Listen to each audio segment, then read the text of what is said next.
वाहिगुरु साहिब जी।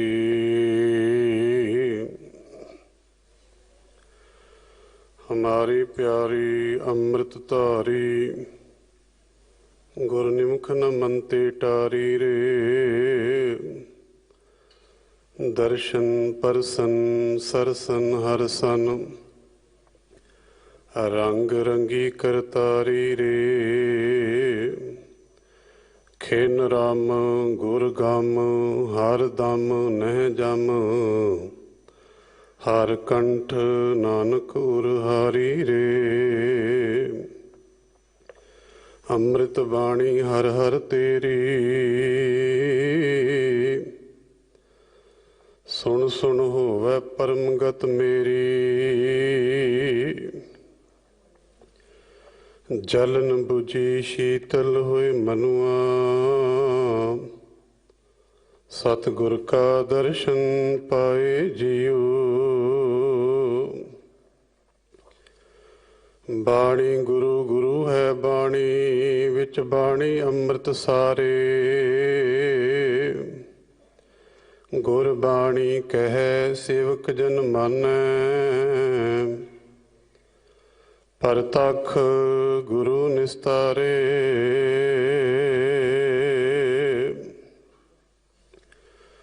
वाहिगुरु साहिब जी।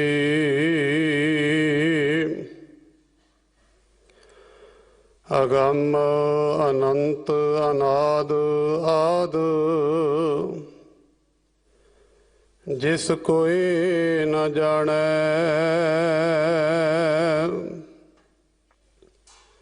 शिव बिरंच तर ध्यान नितै जिस बेद बखाणै।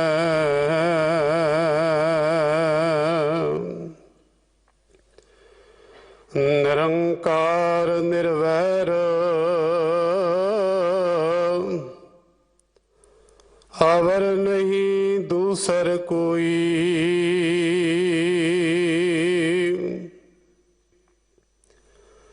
भंजन गढ़न समरथ तरन तारण प्रभ सोई।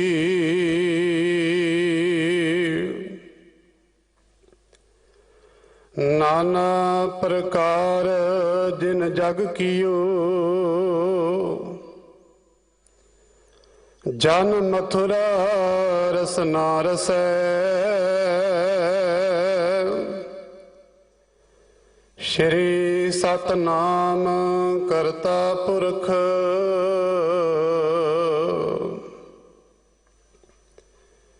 गुर रामदास चितह बसै।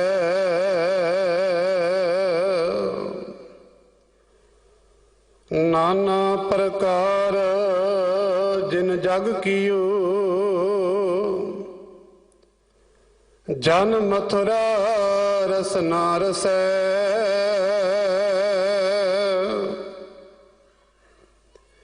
श्री सतनाम करता पुरख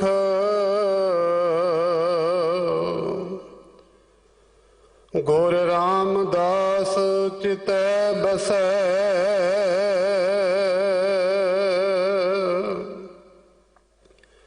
वाहिगुरु जी का खालसा वाहिगुरु जी की फतेह।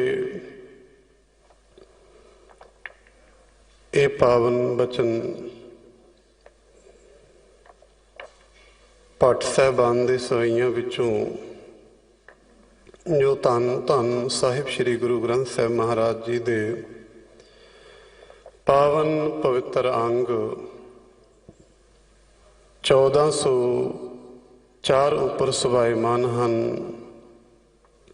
तिन्हां दा पाठ आप जी ने सरवण किया है। तिन्हां पावन बचनां दे विचार आप जी नूं सरवण करवाउणगे भाई खजान सिंह जी ढड्डे। गुरु प्यारी साध संगत जीओ, तिलक जंजू दे राखे सारी सृष्टि की चादर नौवें पातशाह धन धन साहिब श्री गुरु तेग बहादुर पातशाह जी का कल 8 तरीक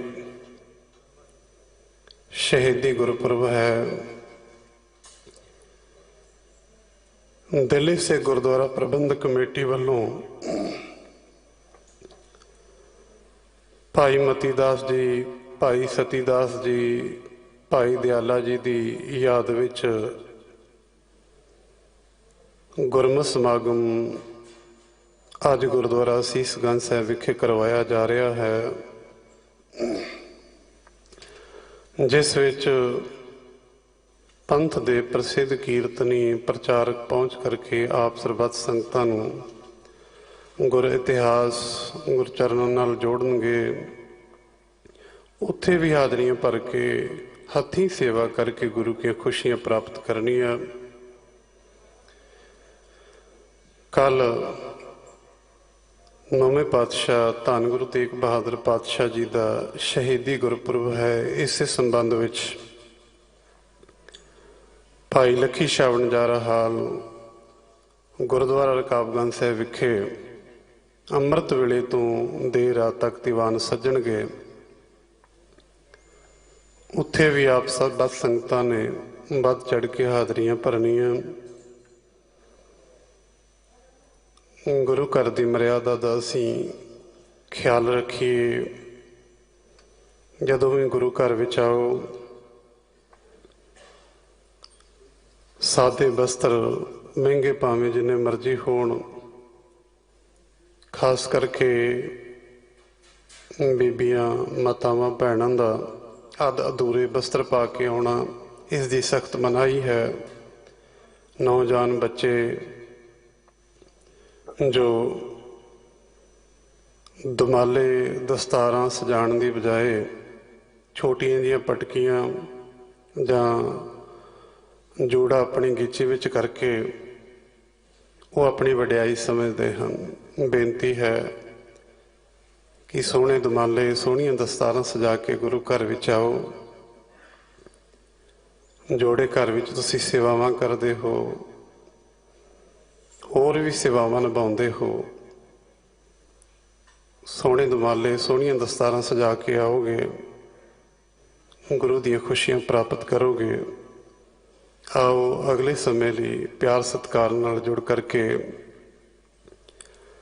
शब्द विचार श्रवण करिए जी। वाहिगुरु जी का खालसा, वाहिगुरु जी की फतेह। वाहिगुरु जी। सतनाम वाहिगुरु साहिब जी।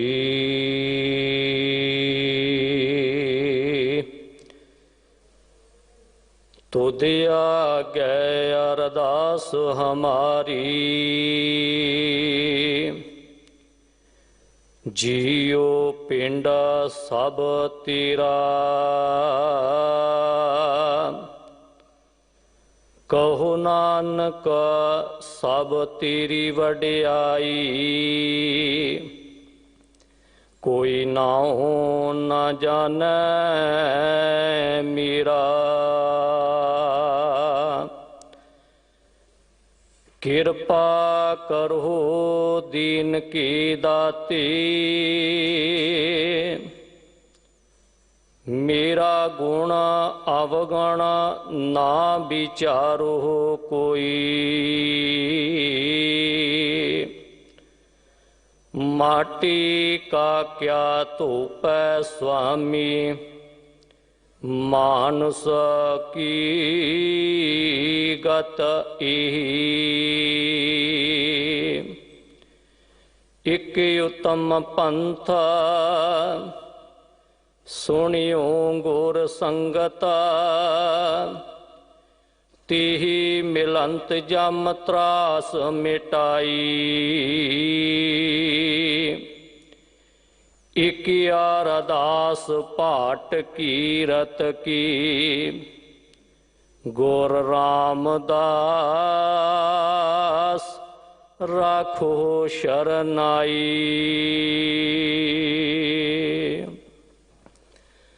जुगो जुग अटल भगत वशल किरपा निधान, जगत दी कलौती आस, रूहानियत ज्ञान दे सागर, शब्द गुरु गुरु ग्रंथ साहिब जी दी पावन पवित्र हजूरी दे अंदर सुभाईमान गुरु रूप गुरु प्यारी साध संगत जी, आओ सब तो पहला बख्शिंद पिता सरबंस दानी अमृत के दाते साहिबी कमाल गुरु गोबिंद सिंह जी महाराज जियां दी बख्शिश कीती गुरफतेह दी सांझ करिए जी। वाहिगुरु जी का खालसा वाहिगुरु जी की फतेह। गुरु साहब जी दी अपार बख्शिश रहमत हुई है कि अज असी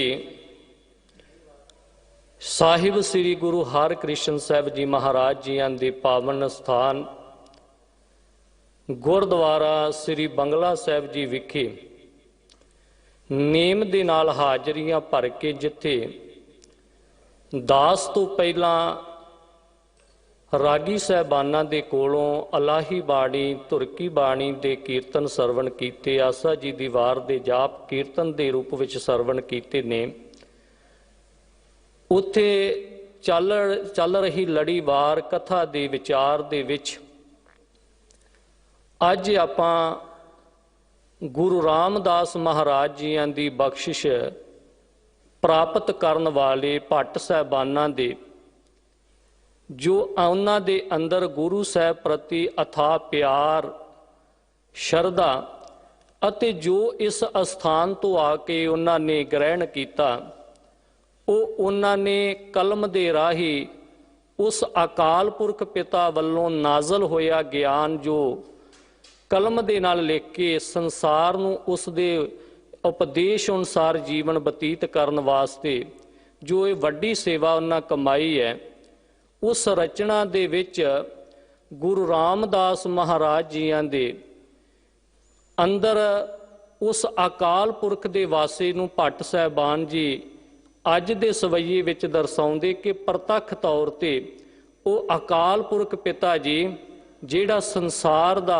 करनहारा है, जो संसार नूं पैदा करदा, संसार दी संभाल करदा, संसार दा संघार करदा, वो परमात्मा गुरु रामदास महाराज जियां दे हिरदे दे अंदर निवास करदा है।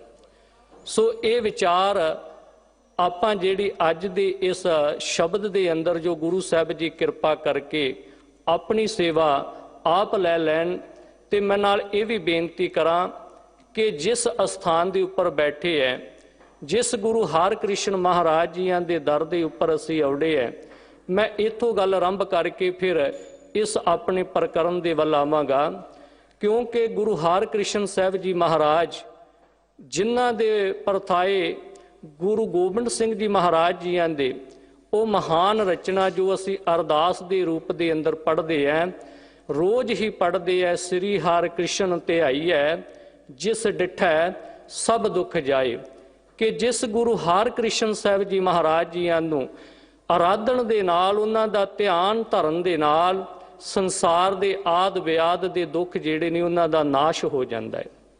ते इस करके वड्डियां भागां वाले हैं असी इन्हां स्थानां दे उपर जिन्हां नूं मालिक जी तरस करके रहमत करके दर्शन दिदारे बख्शदे ने, उत्थे उपदेश दे के निहाल करदे ने। गुरु हरकृष्ण साहब जी महाराज जियां दे जो बख्शिशां इत्थे वरतदियां ने, उन्हां नूं जदों संसार देखदा है ते शरधा दे नाल उन्हां दा शरीर जो तन मन करके झुक जांदे ने, उन्हां दा ध्यान गुरु चरनां विच लग जांदा है। मैनूं एक कवि दे बोल याद आ गए, वो गुरु हरकृष्ण साहब जी महाराज जियां दे दर तो ज्ञान जो प्राप्त उन्हां कीता, उन्होंने फिर कलम दे नाल लिखण दा उन्हें यतन किया। कहण लगा, संसार दे जीवो देखो कई लोग उस समय हुण भी गुरु हरकृष्ण साहब जी की उम्र के उपर सवाल खड़े करते सी ते करते होणगे क्योंकि उस वेले भी पंडित लाल चंद वर्गियां सवाल कीते सी। होर भी कईयां बेअंत संगतां दे विचों ਜਿਹੜੇ भी दर्शन करते कईयां दे मन का तौखला सी कि 5 ਕੁ साल की उम्र का गुरु किवें हो सकता है, क्योंकि जदों गुरु हरकृष्ण साहब जी दे शरीर नूं देखते वो गुरु की अजमत नूं नहीं देखते, गुरु के तन नूं देखते ने। तो कवि उन्हां लोकां नूं जवाब दिंदा है, कहंदा देखो जंगल दे विच बड़े बड़े वड्डे दरख्त हुंदे ने, कोई 200 फुट कोई 300 फुट तक भी हुंदे होणगे, पर उन्हां दे विच कहंदे सारे जंगल दे बूटियां दे विचों चंदन दे बूटे दा आकार भावें छोटा हुंदा है, लेकिन जदों महक खलारदा है ते सारे जंगल दे विच सुगंधी भर दिंदा है। दूजी उदाहरण ने दित्ती है, संसार दीयां कीमतां दे बराबर हीरे दी कीमत भावें बहुत, जदों आपां देखदे तां आकार भावें बहुत छोटा है, लेकिन जदों उहदी कीमत पैंदी है ते कहंदे बेशुमार पैंदी है। जिवें पारस दे अंदर कहंदे ये बख्शिश हुंदी है, वो रहमत परमात्मा दी है कि वो लखां मन लोहा भी ਉਹਦੇ सामने आ जाए, वो पारस उन्होंने भी सोना बना दिंदा है। कहते इस तरह ही ये जोत गुरु अमरदास महाराज जियां दे बजुर्गी शरीर विच भी आके उही कला वरताउंदी है, ते इस गुरु हरकृष्ण साहब जी दे बाला प्रीतम दे तन विच आके भी उही जोत उस तरह ही बख्शिशां करके निहाल करदी है। वो कवि कहंदा है, ज्यों सब तो छोटा बामन चंदन कुल बन विच महकार करे, ज्यों हीरा छोटा होके भी मुल अपना लख हजार करे, ज्यों पारस लख मन लोहे नूं शोहे ते सोने हार करे, ओ त्यों 5 सालां दा बाला प्रीतम जग दे दुख निवार करे। ओ पीड़े कोड़े लोकां तो झट पैदा शाह हजूर करे, गुर 8वां रहमत करके ते सब दा मन भरपूर करे।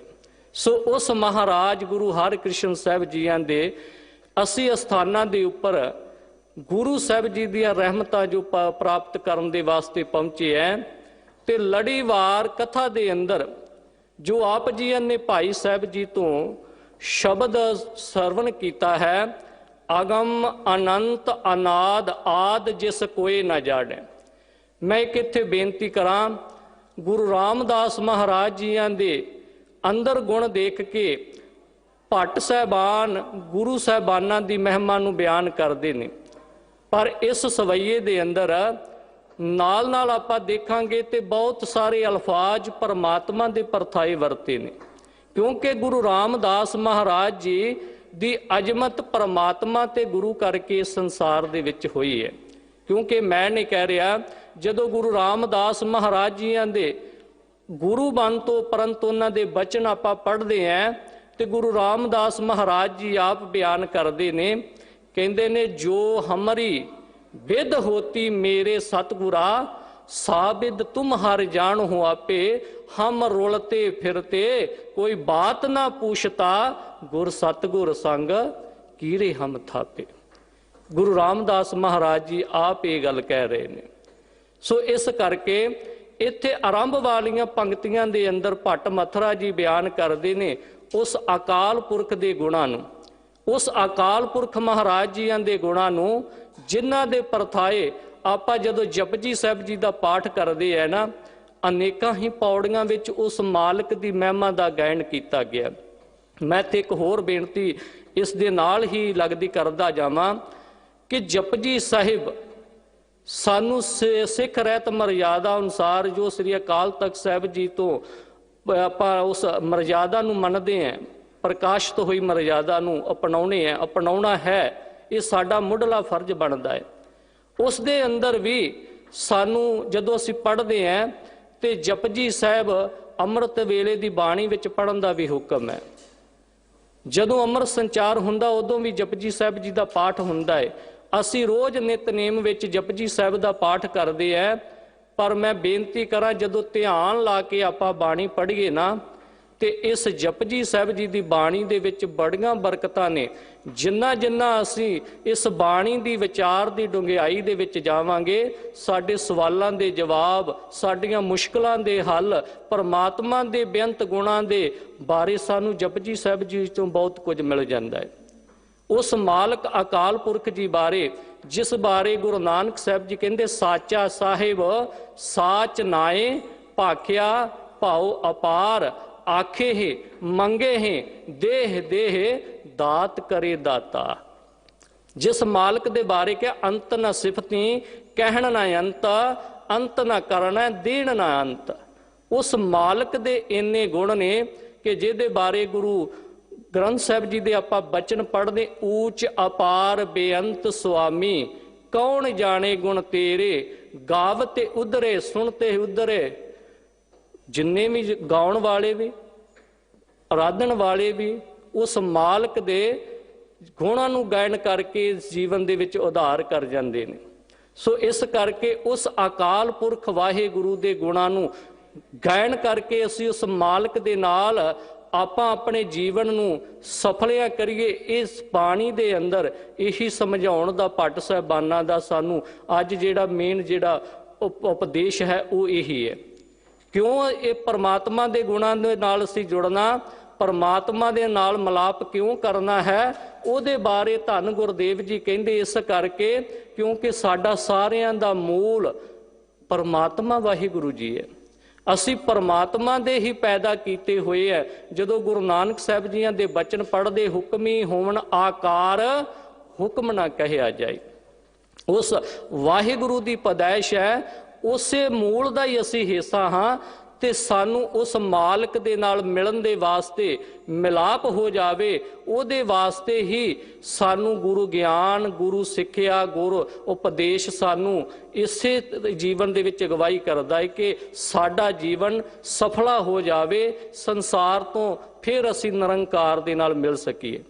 क्योंकि वो साडा मूल परमात्मा जिहदे बारे गुरु साहब जी दे बचन ने मन तू जोत स्वरूप है अपना मूल पछाण। भगत कबीर जी ते होर उदाहरण दे के सानू नवाजदे ने कहंदे कहो कबीर एह राम की अंश जिस आत्मा दे बारे जिहड़ी साडे जीवां दे शरीरां विच रुमक रही है जिहदे आसरे असीं इस संसार दे विच जीवन बतीत करदे हैं जिसनूं आत्मा कहने वख-वख धर्मां ने इहदे नाम दिते है। ते गुरु अमरदास महाराज जी आनंद साहब जी दे अंदर ही फरमान करते ने आपां सरवण करते उन्हां दे उपदेश ये शरीरा मेरिया हर तुमें जोत रखी तां तू जग महिआया। जिन्ना चिर वो जोत इस शरीर दे अंदर है उन्ना चिर साडी जीवन दी यात्रा है। जदों वो जोत इस शरीर तो निकल जाती साडी यात्रा खत्म हो जाती है। ते गुरदेव जी गुरु ग्रंथ साहब जी दे जदों असीं बचन पढ़ते हैं उहदे अंदर भगत कबीर जी सानू समझाउंदे ने कहंदे कहो कबीर इह राम की अंश जस कागद पर मिटे ना मनस। कहंदे जिवें कागज ते स्याही दी लिखे हुए अखरां राहीं साझ हो जाती है ना इसे तरह ही साडी ते परमात्मा दी साझ है। ते तू उस परमात्मा नूं मूल नूं पछाण जिहदे तो विछड़िया होया है।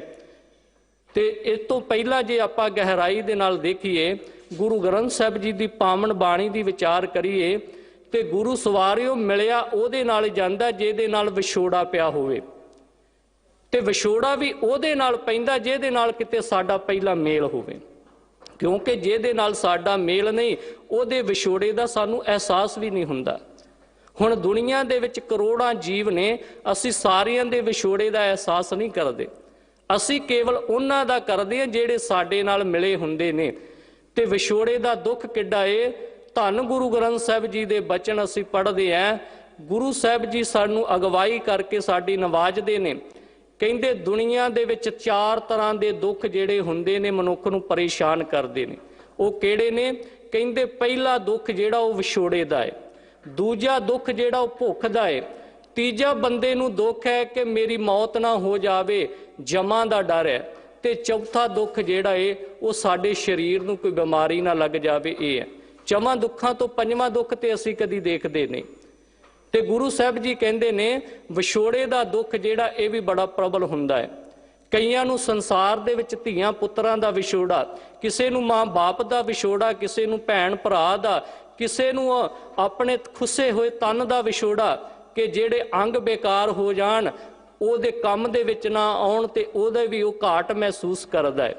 ਕਿਸੇ ਨੂੰ ਜਾਇਦਾਦ ਦਾ ਵਿਛੋੜਾ, ਕਿਸੇ ਨੂੰ ਆਪਣੀ ਵਡਿਆਈ ਦਾ ਵਿਛੋੜਾ, ਕਿ ਜਿਨ੍ਹਾਂ ਕੋਲ ਵਡਿਆਈ ਚਲੀ ਜਾਂਦੀ ਉਹ ਆਪਣੀ ਵਡਿਆਈ ਨੂੰ ਹੀ ਰੋਂਦੇ ਰਹਿੰਦੇ ਨੇ। ਉਹ ਹਰ ਵੇਲੇ ਵਡਿਆਈ ਆਪਣੀ ਸੰਸਾਰ ਦੀ ਦੱਸਦੇ ਰਹਿੰਦੇ ਨੇ, ਮੇਰੇ ਆਹ ਵਡਿਆਈ ਮੇਰੇ ਕੋਲ ਸੀ, ਅੱਜ ਇਹ ਮੇਰੇ ਕੋਲ ਨਹੀਂ ਹੈ। ਤੇ ਕਈਆਂ ਨੂੰ ਜਿਹੜੇ ਰੱਬ ਦੇ ਪਿਆਰੇ ਨੇ ਉਹਨਾਂ ਨੂੰ ਪਰਮਾਤਮਾ ਦੇ ਨਾਮ ਦਾ ਵਿਛੋੜਾ ਵੀ ਜਿਹੜਾ ਉਹ ਸਤਾਉਂਦਾ ਹੈ। ਤਾਂ ਹੀ ਤੇ ਉਹ ਕਹਿੰਦੇ ਆਖਾਂ ਜੀਵਾਂ ਵਿਸਰੈ ਮਰ ਜਾਉ। ਤੇ ਗੁਰਦੇਵ ਜੀ ਕਹਿੰਦੇ ਦੁੱਖ ਵਿਛੋੜਾ, ਇੱਕ ਦੁੱਖ ਭੂਖ, ਇੱਕ ਦੁੱਖ ਸਖਤ ਵਾਰ ਜਮਦੂਤ, ਇੱਕ ਦੁੱਖ ਰੋਗ ਲੱਗੈ ਤਨ ਧਾਏ। 4 ਤਰ੍ਹਾਂ ਦੇ ਵਿਛੋੜੇ ਨੇ। ਤੇ ਗੁਰੂ ਸਵਾਰਿਓ ਜਿਹੜਾ ਦੁੱਖ ਜਿਹੜਾ ਨਾ ਉਹ 4 ਤਰ੍ਹਾਂ ਦਾ ਹੀ। ਤੇ ਜਿਹੜਾ ਵਿਛੋੜੇ ਦਾ ਦੁੱਖ ਹੈ ਉਹ ਸਾਨੂੰ ਚਾਹੇ ਸੰਸਾਰ ਦੇ ਵਿੱਚ ਸੰਸਾਰ ਦੇ ਪਦਾਰਥਾਂ ਦਾ ਹੋਵੇ, ਚਾਹੇ ਨਿਰੰਕਾਰ ਦਾ ਵਿਛੋੜਾ ਹੋਵੇ, ਉਹਨਾਂ ਚਿਰ ਸਾਡੀ ਭਟਕਣਾ ਰਹਿੰਦੀ ਹੈ ਜਿੰਨਾ ਚਿਰ ਉਸ ਵਿਛੜੇ ਹੋਏ ਨੂੰ ਅਸੀਂ ਮਿਲਣਾ ਚਾਹੀਏ। ਤੇ ਗੁਰੂ ਸਾਹਿਬ ਸਵਾਰਿਓ ਵਿਛੋੜਾ ਹੋਇਆ ਕਿਹਦੇ ਨਾਲ? ਜਿਹਦੇ ਨਾਲ ਸਾਡਾ ਮੇਲ ਸੀ। ਤੇ ਮੇਲ ਕਿਹਦੇ ਨਾਲ ਸੀ? ਪਰਮਾਤਮਾ ਦੇ ਨਾਲ। ਕਿਉਂਕਿ ਪਰਮਾਤਮਾ ਦੇ ਬਾਰੇ ਗੁਰਦੇਵ ਜੀ ਕਹਿੰਦੇ ਮਨ ਤੂੰ ਜੋਤ ਸਰੂਪ ਹੈ ਆਪਣਾ ਮੂਲ ਪਛਾਣ, ਕਿ ਆਪਣਾ ਮੂਲ ਸਾਡਾ ਕੀ ਹੈ? ਪਰਮਾਤਮਾ। ਤੇ ਗੁਰੂ ਸਵਾਰਿਓ ਮੂਲ ਦਾ ਭਾਵ ਹੈ ਜੜ। ਤੇ ਆਪਾਂ ਦੇਖਦੇ ਹਾਂ ਦੁਨੀਆ ਦੇ ਵਿੱਚ ਉਹੀ ਪੌਦੇ, ਉਹੀ ਦਰਖਤ ਕਾਮਯਾਬ ਨੇ, ਉਹਨਾਂ ਦੀ ਹੀ ਜ਼ਿੰਦਗੀ ਹੈ ਜਿਹੜੇ ਜੜ ਦੇ ਨਾਲ ਜੁੜ ਜਾਂਦੇ ਨੇ। ਤੇ ਜਿਹੜੇ ਜੜ ਦੇ ਨਾਲੋਂ ਅਲੱਗ ਹੋ ਜਾਂਦੇ ਉਹਨਾਂ ਦੇ ਜੀਵਨ ਦਾ ਵਿਕਾਸ ਖਤਮ ਹੋ ਜਾਂਦਾ ਹੈ। ਜਦੋਂ ਧਰਮ ਦੀ ਦੁਨੀਆ ਵਿੱਚ ਵਿਚਰਨ ਵਾਲੇ ਰੱਬ ਦੇ ਪਿਆਰਿਆਂ ਦੇ ਜੀਵਨ ਪੜ੍ਹਦੇ ਆ ਤੇ ਉਹਨਾਂ ਤੋਂ ਇਹ ਸਾਨੂੰ ਅਗਵਾਈ ਮਿਲਦੀ ਹੈ। ਇੱਕ ਸੰਨਿਆਸੀ ਧਰਮ ਦੇ ਵਿੱਚ ਸੰਨਿਆਸੀ ਤੀਰਥਨਾਥ ਡੰਡੀ ਸੰਨਿਆਸੀ ਹੋਏ ਨੇ। ਉਹਨਾਂ ਨੇ ਇਹ ਮੂਲ ਦੀ ਗੱਲ ਬੜੀ ਕਮਾਲ ਦੀ ਆਪਣੀ ਲੇਖਣੀ ਦੇ ਵਿੱਚ ਦੇਖੀ ਹੈ। ਉਹ ਕਹਿੰਦੇ ਇੱਕ ਵਾਰ ਜਾਪਾਨ ਦੇ ਵਿੱਚ ਉਹਨਾਂ ਨੂੰ ਜਾਣ ਦਾ ਅਵਸਰ ਮਿਲਿਆ। ਉੱਥੇ ਕਿਸੇ ਸ਼ਾਹੀ ਮਹੱਲ ਦੇ ਅੰਦਰ ਜਿੱਥੇ ਉਹਨਾਂ ਦਾ ਨਿਵਾਸ ਰੱਖਿਆ ਹੈ, ਉਸ ਮਹੱਲ ਦੇ ਬਾਹਰ ਇੱਕ ਫੁਲਵਾੜੀ ਹੈ, ਇੱਕ ਚੌਗਿਰਦੇ ਨੂੰ ਹਰਿਆਵਲ ਦਸਤਾ ਜਿਹੜਾ ਬਣਾਇਆ ਹੋਇਆ, ਉੱਥੇ ਫੁੱਲ ਤਰ੍ਹਾਂ ਤਰ੍ਹਾਂ ਦੇ ਪੌਦੇ ਉੱਥੇ ਲਗਾਏ ਹੋਏ ਨੇ।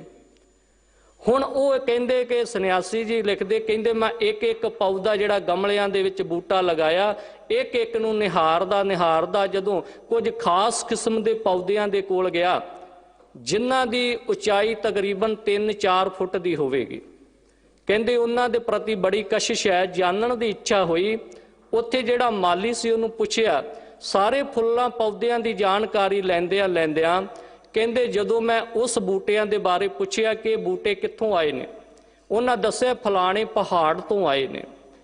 ਕਹਿੰਦੇ ਕਿ ਇਹ ਏਡੇ ਕਿ ਹੀ ਰਹਿੰਦੇ ਕਿ ਜਾਂ ਵੱਡੇ ਹੁੰਦੇ ਨੇ? ਤੇ ਉਹ ਮਾਲੀ ਕਹਿੰਦਾ ਨਹੀਂ, ਜਿਸ ਪਹਾੜ ਤੋਂ ਲਿਆਂਦੇ ਨੇ ਉੱਥੇ ਇਹਨਾਂ ਦੀ 150 ਫੁੱਟ ਤੋਂ ਲੈ ਕੇ 200-250 ਫੁੱਟ ਤੱਕ ਲੰਬਾਈ ਹੋ ਜਾਂਦੀ ਹੈ। ਤੇ ਕਹਿੰਦੇ ਫਿਰ ਮੈਂ ਅਗਲਾ ਸਵਾਲ ਕੀਤਾ ਕਿ ਆ ਜਿਹੜੇ ਗਮਲਿਆਂ ਦੇ ਵਿੱਚ 3-4 ਫੁੱਟ ਦੇ ਬੂਟੇ ਨੇ ਇਹ ਵੀ 150-200-250 ਫੁੱਟ ਦੀ ਲੰਬਾਈ ਵਾਲੇ ਹੋਣਗੇ? ਕਹਿੰਦੇ ਉਹ ਮਾਲੀ ਕਹਿੰਦਾ ਨਹੀਂ, ਇਹ ਨਹੀਂ ਹੋ ਸਕਦੇ। ਕਹਿੰਦੇ ਜਿਹੜਾ ਉਹਨੇ ਜਵਾਬ ਦਿੱਤਾ ਮੈਂ ਸੁਣ ਕੇ ਹੈਰਾਨ ਹੋ ਗਿਆ। ਕਹਿੰਦੇ ਮੈਂ ਅਗਲਾ ਸਵਾਲ ਕੀਤਾ, ਇਹ ਬੂਟੇ ਉਹੀ ਨੇ, ਫਿਰ ਇਹ ਉਹਨੇ ਵੱਡੇ ਕਿਉਂ ਨਹੀਂ ਹੋ ਸਕਦੇ? ਤੇ ਮਾਲੀ ਨੇ ਉਸੇ ਵੇਲੇ ਗਮਲਾ ਉਲਟਾ ਕੇ ਕਿਹਾ ਇਹਦੇ ਥੱਲੇ ਆ ਜਿਹੜਾ ਛੇਕ ਹੈ ਨਾ, ਇਹਦੇ ਵਿੱਚੋਂ ਦੀ ਜਿਹੜੀ ਇਹ ਬੂਟੇ ਦੀ ਜੜ ਜ਼ਮੀਨ ਨਾਲ ਲੱਗਣ ਲੱਗਦੀ ਮੈਂ ਕੈਂਚੀ ਦੇ ਨਾਲ ਕੱਟ ਦਿੰਦਾ ਹੈ। ਜਿੰਨਾ ਚਿਰ ਇਹਦੀ ਜੜ ਜ਼ਮੀਨ ਦੇ ਨਾਲ, ਕਿਉਂਕਿ ਧਰਤੀ ਮੂਲ ਹੈ ਇਸ ਜੜ ਦਾ, ਜਿੰਨਾ ਚਿਰ ਇਹ ਆਪਣੇ ਮੂਲ ਨਾਲ ਜੜ ਨਹੀਂ ਜੁੜੇਗੀ ਉਹਨਾਂ ਚਿਰ ਇਸ ਪੌਦੇ ਦੇ ਅੰਦਰ ਵਿਕਾਸ ਨਹੀਂ ਹੋ ਸਕਦਾ। ਕਹਿੰਦੇ ਮੈਂ ਉਸੇ ਵੇਲੇ ਕਿਹਾ ਸੰਨਿਆਸੀ ਅੱਜ ਜੇ ਇੱਕ ਬੂਟਾ ਜਿਹਦਾ ਆਕਾਰ 200-250 ਫੁੱਟ ਹੋ ਸਕਦਾ ਹੈ ਉਹ ਆਪਣੇ ਮੂਲ ਨਾਲੋਂ ਟੁੱਟਣ ਕਰਕੇ ਬੌਣਾ ਰਹਿ ਸਕਦਾ ਹੈ ਉਹਦਾ ਕੱਦ, ਤੇ ਮਣਾ ਜਿਸ ਪਰਮਾਤਮਾ ਮੂਲ ਦੇ ਨਾਲ ਤੇਰਾ ਨਾਤਾ ਏ ਉਹਦੇ ਨਾਲੋਂ ਟੁੱਟ ਕੇ ਤੂੰ ਇਸ ਸੰਸਾਰ ਵਿੱਚ ਵਿਕਾਸ ਕਿਵੇਂ ਕਰ ਸਕਦਾ, ਕਿਵੇਂ ਵਿਕਸਿਤ ਹੋ ਸਕਦਾ ਹੈ? ਸੋ ਇਹ ਤੋਂ ਭਾਵ ਇਹ ਹੈ ਕਿ ਮੂਲ ਦੇ ਨਾਲ ਜੁੜਨਾ ਹੀ ਸਾਡਾ ਵਿਕਾਸ ਹੈ। ਸੰਸਾਰ ਦੇ ਵਿੱਚ ਜੋ ਅਸੀਂ ਵਿਛੜ ਕੇ ਆਏ ਉਸ ਸੰਸਾਰ ਦੇ ਮਾਲਕ ਨਿਰੰਕਾਰ ਨਾਲ ਜੁੜਨਾ ਸਾਡਾ ਇਸ ਦੁਨੀਆ ਦੇ ਅੰਦਰ ਪ੍ਰਯੋਜਨ ਹੈ। ਕਿਉਂਕਿ ਆਪਾਂ ਜਦੋਂ ਰਹਿਰਾਸ ਸਾਹਿਬ ਜੀਆਂ ਦੇ ਬਚਨ ਪੜ੍ਹਦੇ ਆ ਉਹਦੇ ਅੰਦਰ ਵੀ ਗੁਰਦੇਵ ਜੀ ਬਿਆਨ ਕਰਦੇ ਨੇ, ਫਰਮਾਨ ਕਰਦੇ ਨੇ, ਭਈ ਪ੍ਰਾਪਤ ਮਾਨੁਖ ਦੇ ਹੁਰੀਆ ਗੋਬਿੰਦ ਮਿਲਨ ਕੀ ਇਹ ਤੇਰੀ ਬਰੀਆ, ਅਵਰ ਕਾਜ ਤੇਰੇ ਕਿਤੇ ਨਾ ਕਾਮ, ਮਿਲ ਸਾਧ ਸੰਗਤ ਭਜ ਕੇਵਲ ਨਾਮ। कि उस मालिक दे नाल मिलना। ते मैं बेनती कर रहा सी कि मिलना भी ਉਹਦੇ ਨਾਲ ਹੁੰਦਾ ਜਿਹਦੇ ਨਾਲੋਂ ਸਾਡਾ ਵਿਛੋੜਾ ਪਿਆ ਹੋਵੇ, ਤੇ ਵਿਛੋੜਾ ਉਹਦੇ ਨਾਲ ਪੈਂਦਾ ਜਿਹਦੇ ਨਾਲ ਸਾਡਾ ਮਲਾਪ ਹੋਵੇ। ਤੇ ਹੁਣ ਮਲਾਪ ਕਿਹਦੇ ਨਾਲ ਸੀ? ਅਕਾਲ ਪੁਰਖ ਪਿਤਾ ਪਰਮਾਤਮਾ ਦੇ ਨਾਲ। ਜੇ ਮਲਾਪ ਉਹਦੇ ਨਾਲ ਸੀ ਤੇ ਵਿਛੋੜਾ ਕਿਵੇਂ ਪੈ ਗਿਆ? ਧੰਨ ਗੁਰੂ ਅਰਜਨ ਦੇਵ ਜੀ ਮਹਾਰਾਜ ਜੀ 12 ਮਹਾਮਾਜ ਦੇ ਅੰਦਰ ਸਾਨੂੰ ਆਰੰਭ ਵਾਲੀਆਂ ਪੰਕਤੀਆਂ ਦੇ ਅੰਦਰ ਹੀ ਗਿਆਨ ਦੇ ਕੇ ਨਵਾਜਦੇ ਨੇ। ਕਹਿੰਦੇ ਵਿਛੋੜੇ ਦਾ ਕਾਰਨ ਪਤਾ ਕੀ ਹੋਇਆ? ਕਿਰਤ ਕਰਮ ਕੇ ਵਿਛੜੇ ਕਰ ਕਿਰਪਾ ਮਿਲੋ ਰਾਮ। ਸਾਡੇ ਕੋਲੋਂ ਕੋਈ ਕਿਰਤ ਇਹੋ ਜਿਹੀ ਹੋ ਗਈ, ਕੋਈ ਕੰਮ ਇਹੋ ਜਿਹੇ ਹੋ ਗਏ ਜਿਹਦੇ ਨਾਲ ਉਸ ਮਾਲਕ ਦੇ ਨਾਲੋਂ ਵਿਛੋੜਾ ਪੈ ਗਿਆ। ਕਿਉਂਕਿ ਉਹ ਮਾਲਕ ਪਿਤਾ ਜੀ ਸਾਡੇ, ਤੇ ਪਿਤਾ ਨਾਲ ਜਦੋਂ ਬੱਚੇ ਦੀ ਜ਼ਿੰਦਗੀ ਵਿੱਚ ਕੁਝ ਇਹੋ ਜਿਹੇ ਕੰਮ ਆ ਜਾਣ ਜਿਹੜੇ ਪਿਤਾ ਨੂੰ ਨਾ ਮਨਜ਼ੂਰ ਹੋਵਣ, ਉਹ ਫਿਰ ਵਿਛੋੜੇ ਦਾ ਕਾਰਨ ਬਣ ਜਾਂਦੇ ਨੇ। ਇਸੇ ਤਰ੍ਹਾਂ ਹੀ ਧੰਨ ਗੁਰਦੇਵ ਜੀ ਕਹਿੰਦੇ ਨੇ, ਕਹਿੰਦੇ ਸਾਡੇ ਵੀ ਕਾਰਨ ਕੁਝ ਇਹੋ ਜਿਹੇ ਜਿਹਦੇ ਨਾਲ ਵਿਛੋੜਾ ਪੈ ਗਿਆ। ਤੇ ਵਿਛੋੜਾ ਪੈਂਦਾ ਪੈਂਦਾ ਜਿਹਨੂੰ ਆਵਾਗਮਨ ਦਾ ਚੱਕਰ ਸੰਸਾਰ ਕਹਿੰਦਾ ਏ, ਉਸ ਆਵਾਗਮਨ ਦੇ ਚੱਕਰ ਦੇ ਅੰਦਰ ਹੁਣ ਮਨੁੱਖਾ ਸਰੀਰ ਇੱਕ ਅਵਸਰ ਮਿਲਿਆ ਹੈ। ਗੋਬਿੰਦ ਮਿਲਨ ਕੀ ਇਹ ਤੇਰੀ ਬਰੀਆ। ਹੁਣ ਇਹ ਸਮਾਂ ਮਿਲਿਆ ਏ ਉਸ ਮਾਲਕ ਵਾਹਿਗੁਰੂ ਅਕਾਲ ਪੁਰਖ ਪਿਤਾ ਜੀ ਦੇ ਨਾਲ ਮਿਲਣ ਦਾ। ਤੇ ਮਿਲਿਆ ਕਿਵੇਂ ਜਾਣਾ ਏ? ਉਹ ਮਿਲਿਆ ਜਾਣਾ ਹੈ ਗੁਰੂ ਸਾਹਿਬ ਜੀ ਦੀ ਅਗਵਾਈ ਦੇ ਰਹੀ। ਗੁਰੂ ਸਾਹਿਬ ਜੀ ਦੇ ਦੁਆਰਾ ਸਾਡੇ ਉੱਪਰ ਜਦੋਂ ਮਿਹਰ ਹੁੰਦੀ ਹੈ, ਉਸ ਮਿਹਰ ਦੇ ਪਾਤਰ ਬਣ ਕੇ ਅਸੀਂ ਪਰਮਾਤਮਾ ਨੂੰ ਮਿਲ ਸਕਦੇ ਹਾਂ। ਕਿਉਂਕਿ ਧੰਨ ਗੁਰੂ ਨਾਨਕ ਸਾਹਿਬ ਜੀ ਨੇ ਪਰਮਾਤਮਾ ਦੀ ਤੇ ਪਰਮਾਤਮਾ ਨਾਲ ਮਿਲਣ ਦੀ ਗੱਲ ਹੀ ਜਦੋਂ ਸ਼ੁਰੂ ਕੀਤੀ ਸੀ, ਤੇ ਉਹਨਾਂ ਨੇ ਸਭ ਤੋਂ ਪਹਿਲਾ ਉਪਦੇਸ਼ ਸਾਨੂੰ ਜਦੋਂ ਦੇ ਕੇ ਨਵਾਜਿਆ ਗੁਰੂ ਗ੍ਰੰਥ ਸਾਹਿਬ ਜੀ ਅੰਦਰ ਜੋ ਅਸੀਂ ਪੜ੍ਹਦੇ ਹਾਂ, ਇੱਕ ਓੰਕਾਰ ਤੋਂ ਲੈ ਕੇ ਤੇ ਦੱਸਿਆ ਉਹ ਪਰਮਾਤਮਾ ਜਿਸ ਦਾ ਇਹ ਸਰੂਪ ਹੈ, ਗੁਰ ਪ੍ਰਸਾਦ ਗੁਰੂ ਦੀ ਕਿਰਪਾ ਦੇ ਨਾਲ ਉਹ ਸਾਨੂੰ ਮਿਲੇਗਾ। ਤੇ ਉਸ ਮਾਲਕ ਨੂੰ ਮਿਲਣ ਦੇ ਵਾਸਤੇ ਸਾਨੂੰ ਗੁਰੂ ਦੀ ਸ਼ਰਨ ਦੇ ਵਿੱਚ ਜਾਣਾ ਪਵੇਗਾ। ਤੇ ਜਦੋਂ ਗੁਰੂ ਦੀ ਸ਼ਰਨ ਵਿੱਚ ਗਏ, ਕੇਵਲ ਜਾਣ ਦੇ ਨਾਲ ਗੱਲ ਨਹੀਂ ਬਣਨੀ। ਗੁਰਦੇਵ ਜੀ ਕਹਿੰਦੇ ਨੇ ਆਉਂਦੇ ਤੇ ਗੁਰੂ ਦੇ ਸਥਾਨ ਤੇ ਬੜੇ ਨੇ, ਲੇਕਿਨ ਜਿੰਨੇ ਵੀ ਆਉਂਦੇ ਨੇ ਉਹ ਸਾਰੇ ਦੇ ਸਾਰੇ ਮੁਕਤ ਨਹੀਂ ਹੋ ਜਾਂਦੇ। ਹੁਣ ਕਈ ਇੱਥੇ ਆਉਂਦੇ ਵੀ ਨੇ, ਆ ਕੇ ਬਾਣੀ ਵੀ ਪੜ੍ਹਦੇ ਨੇ, ਬਾਣੀ ਨੂੰ ਸੁਣਦੇ ਵੀ ਨੇ। ਤੇ ਮੈਂ ਬੇਨਤੀ ਕਰਾਂ, ਗੁਰੂ ਰਾਮਦਾਸ ਮਹਾਰਾਜ ਜੀ ਕਹਿੰਦੇ ਕਈ ਬਾਣੀ ਸੁਣ ਕੇ ਵੀ, ਧਾਰਮਿਕ ਸਥਾਨ ਤੇ ਆ ਕੇ ਵੀ ਬਾਣੀ ਸੁਣ ਕੇ ਵੀ ਉਹ ਉਧਾਰ ਨਹੀਂ ਕਰ ਪਾਉਂਦੇ ਆਪਣਾ। ਕਿਉਂਕਿ ਉਧਾਰ ਜਦੋਂ ਹੋਣਾ ਹੈ, ਸਾਡੇ ਅੰਦਰੋਂ ਉਹ ਮਲੀਨਤਾ ਜਦੋਂ ਦੂਰ ਹੋਣੀ ਹੈ, ਉਹਦੇ ਵਾਸਤੇ ਸਾਨੂੰ ਬਖਸ਼ਿਸ਼ ਦੇ ਪਾਤਰ ਬਣਨਾ ਪਵੇਗਾ। ਤੇ ਬਖਸ਼ਿਸ਼ ਦੇ ਪਾਤਰ ਕਿਵੇਂ ਬਣਿਆ ਜਾਣਾ? ਗੁਰੂ ਰਾਮਦਾਸ ਜੀ ਮਹਾਰਾਜ ਜੀ ਬਚਨ ਕਰਦੇ, ਸੇਵਕ ਸਿੱਖ ਪੂਜਣ ਸਭ ਆਵੇ ਹੈ, ਸਭ ਗਾਵੇ ਹੈ, ਹਰ ਹਰ ਊਤਮ ਬਾਣੀ ਗਾਵਿਆ ਸੁਣਿਆ, ਤਿਨ ਕਾ ਹਰ ਥਾਈ ਪਾਵੈ, ਜਿਨ ਸਤਿਗੁਰ ਕੀ ਆਗਿਆ ਸਤ ਸਤ ਕਰਮਾਨੀ।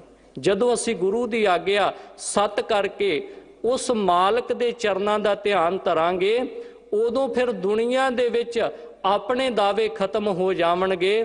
ਉਹਨਾਂ ਚਿਰ ਗੱਲ ਨਹੀਂ ਬਣਨੀ, ਉਹਨਾਂ ਚਿਰ ਅਸੀਂ ਇਸ ਚੱਕਰ ਤੋਂ ਖਤਮ ਨਹੀਂ ਹੋ ਸਕਦੇ ਜਿੰਨਾ ਚਿਰ ਮੈਂ ਮੇਰੀ ਛੱਡ ਕੇ ਤੂੰ ਤੇਰੇ ਤੱਕ ਨਹੀਂ ਆਉਂਦੇ। ਤੇ ਜਦੋਂ ਤੂੰ ਤੇਰੇ ਤੱਕ ਆਵਾਂਗੇ, ਫਿਰ ਮਾਲਕ ਦੇ ਨਾਲ ਸਾਡਾ ਪਿਆਰ ਬਣੇਗਾ, ਫਿਰ ਉਸ ਮਾਲਕ ਦੀਆਂ ਰਹਿਮਤਾਂ ਦਾ ਗਿਆਨ ਹੋਵੇਗਾ। ਤੇ ਮਨ ਵਿੱਚ ਆਪਾਂ ਵਿਚਾਰ ਕਰਾਂਗੇ, ਮਨਾ ਇੰਨਾ ਚਿਰ ਤੂੰ ਐਵੇਂ ਹੀ ਭਟਕਦਾ ਰਿਹਾ, ਇੰਨਾ ਚਿਰ ਤੂੰ ਐਵੇਂ ਜੀਵਨ ਵਿਅਰਥ ਕਰ ਲਿਆ, ਬਤੀਤ ਕਰ ਲਿਆ। ਕਿਉਂਕਿ ਜੋ ਗੁਰ ਕਹੈ ਸੋਈ ਭਲ ਮਾਨੋ, ਜੋ ਗੁਰੂ ਜੀ ਕਿਰਪਾ ਕਰਨ ਉਹਦੇ ਅਨੁਸਾਰ ਜਦੋਂ ਪਰਮਾਤਮਾ ਦੇ ਗੁਣਾਂ ਦਾ ਧਿਆਨ ਅਸੀਂ ਧਰਾਂਗੇ, ਤੇ ਫਿਰ ਜ਼ੁਬਾਨ ਤੋਂ ਸਾਡੇ ਰੋਮ ਰੋਮ ਤੋਂ ਇਹੀ ਨਿਕਲੇਗਾ, ਊਚ ਅਪਾਰ ਬੇਅੰਤ ਸੁਆਮੀ ਕੌਣ ਜਾਣੇ ਗੁਣ ਤੇਰੇ। ਉਸ ਵੇਲੇ ਮਾਲਕ ਦੇ ਗੁਣਾਂ ਦਾ ਧਿਆਨ ਜਿਹੜਾ ਉਹ ਜੀਵਨ ਦੇ ਅੰਦਰ ਧਰਿਆ ਜਾਵੇਗਾ। ਤੇ ਇੱਥੇ ਵੀ ਭੱਟ ਸਾਹਿਬ ਜੀ ਬੜੀ ਕਿਰਪਾ ਸਾਡੇ ਦੇ ਉੱਪਰ ਕਰਕੇ ਸਾਨੂੰ ਰਹਿਮਤ ਕਰਕੇ ਨਵਾਜ ਰਹੇ ਨੇ। ਭੱਟ ਮਥੁਰਾ ਜੀ ਬਿਆਨ ਕਰਦੇ ਨੇ, ਕਹਿੰਦੇ ਅਗਮ ਅਨੰਤ ਅਨਾਦ ਆਦ ਜਿਸ ਕੋਈ ਨਾ ਜਾਣੇ। ਅਗਮ ਦਾ ਭਾਵ ਹੈ ਅਪਹੁੰਚ, ਜਿਹਦੇ ਤੱਕ ਕਿਸੇ ਦੀ ਪਹੁੰਚ ਨਹੀਂ ਹੈ, ਭਾਵ ਕਿ ਉਹਦਾ ਪਾਰਾਵਾਰ ਪ੍ਰਾਪਤ ਕਰ ਲੇ। ਵੈਸੇ ਤੇ ਜਦੋਂ ਮਿਲਾਪ ਦੀ ਗੱਲ ਕਰੀਏ ਨਾ, ਤੇ ਭੱਟ ਸਾਹਿਬਾਨੇ ਵੀ ਗੱਲ ਕਹਿੰਦੇ, ਜੋਤ ਰੂਪ ਹਰਿ ਆਪ ਗੁਰੂ ਨਾਨਕ ਕਹਾਇਓ, ਗੁਰੂ ਨਾਨਕ ਨਿਕਟ ਬਸੈ ਬਨਵਾਰੀ। ਪਰ ਇੱਥੇ ਜਦੋਂ ਗੁਣਾਂ ਦਾ ਕੋਈ ਅੰਤਰ ਲੱਭਣ ਵਾਸਤੇ ਤੁਰ ਪਵੇ, ਉਹਨੂੰ ਸਮਝਾਉਣ ਵਾਸਤੇ ਕਹਿੰਦੇ ਆਗਮ ਭਾਵ ਅਪਹੁੰਚ ਬੇਅੰਤ ਪਰਮਾਤਮਾ ਅਨੰਤ, ਜਿਹਦੇ ਗੁਣਾਂ ਦਾ ਕੋਈ ਪਾਰਾਵਾਰ ਨਹੀਂ, ਬੇਅੰਤ ਉਹਦੇ ਗੁਣ ਨੇ। ਅਨਾਦ ਆਦ, ਅਨਾਦ ਅਨਆਦ ਭਾਵ ਜਿਹਦਾ ਕੋਈ ਪਾਰਲਾ ਬੰਨਾ ਉਰਲਾ ਬੰਨਾ ਕੋ ਲੱਭਣ ਦੀ ਕੋਸ਼ਿਸ਼ ਕਰੇ ਕਿ ਇਹਦਾ ਆਕਾਰ ਕਿੰਨਾ ਹੈ, ਸ਼ੁਰੂ ਕਿੱਥੋਂ ਹੈ, ਖਤਮ ਕਿੱਥੇ, ਕਹਿੰਦੇ ਇਹਦੇ ਬਾਰੇ ਕੋਈ ਵੀ ਨਹੀਂ ਜਾਣ ਸਕਦਾ। ਅਗਮ ਅਨੰਤ ਅਨਾਦ ਆਦ ਜਿਸ ਕੋਈ ਨਾ ਜਾਣੇ। ਕੋਈ ਵੀ ਇਸ ਮਾਲਕ ਦਾ ਜਿਹੜਾ ਇਹ ਉਹ ਕਿੰਨਾ ਵੱਡਾ ਏ, ਉਹਦੇ ਗੁਣਾਂ ਦਾ ਭੰਡਾਰ ਕਿੰਨਾ ਵੱਡਾ ਏ, ਉਹ ਪਰਮਾਤਮਾ ਦਾ ਆਕਾਰ ਕਿਹੋ ਜਿਹਾ ਏ, ਕਹਿੰਦੇ ਕੋਈ ਨਹੀਂ ਇਹੋ ਜਿਹਾ ਅਨੁਮਾਨ ਜਿਹੜਾ ਲਾ ਸਕਦਾ। ਕਿਉਂਕਿ ਪਰਮਾਤਮਾ ਦੀਆਂ ਬਣਾਈਆਂ ਹੋਈਆਂ ਚੀਜ਼ਾਂ ਦਾ ਹੀ ਬੰਦਾ ਅਨੁਮਾਨ ਨਹੀਂ ਲਗਾ ਸਕਦਾ, ਪਰਮਾਤਮਾ ਦੇ ਬਣਾਈ ਹੋਈ ਖੇਡ ਦਾ ਹੀ ਕੋਈ ਅੰਤ ਨਹੀਂ ਪਾ ਸਕਦਾ। ਤੇ ਇਸ ਖੇਡ ਨੂੰ ਬਣਾਉਣ ਵਾਲੇ ਉਸ ਰਚਨਹਾਰ ਦਾ ਕਿਵੇਂ ਕੋਈ ਗੁਣ ਦਾ ਅੰਤ ਪਾ ਸਕਦਾ ਹੈ, ਉਹਦੇ ਆਕਾਰ ਦਾ ਕਿਵੇਂ ਅੰਤ ਪਾ ਸਕਦਾ ਹੈ।